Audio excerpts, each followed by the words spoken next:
Bonjour à toutes et à tous, c'est Vieux Chat.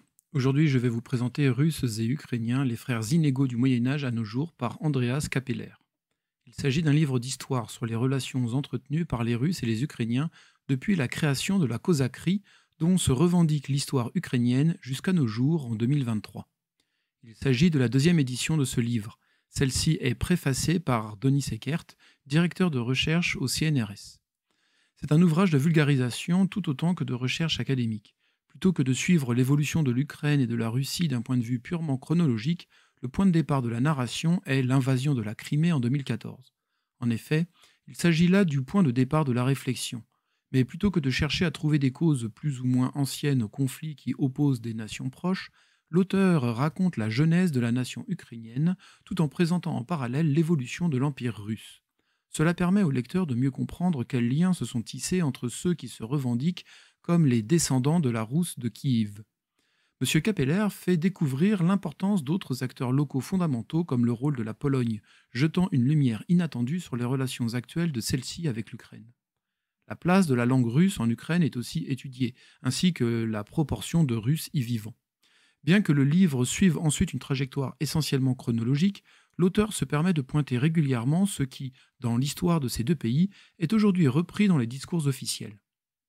L'auteur explique clairement les raisons qui ont motivé l'invasion de la Crimée. Beaucoup de clés nécessaires pour comprendre le conflit actuel nous sont données et permettent de bien mieux contextualiser les différentes opérations des deux pays. Le style est facile à lire, les renvois en fin de livre sont discrets et concernent en grande majorité des notes bibliographiques. L'ouvrage se lit donc assez vite, et plus le récit se rapproche de notre quotidien, plus la lecture en est haletante.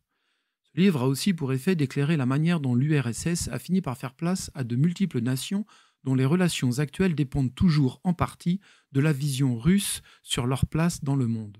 Cet ouvrage est donc un moyen idéal, car très accessible, pour mettre à jour ses connaissances sur l'histoire du XXe siècle. Voici un extrait. L'écroulement de l'URSS, qui fut effectif en quelques mois, fut une grande surprise pour les contemporains. La plupart des Russes et des Ukrainiens ne réalisèrent pas vraiment la portée des événements, bien que des Ukrainiens se seraient satisfaits de l'octroi d'une large autonomie. Pour la plupart des Russes, la fin de l'Union fut un choc.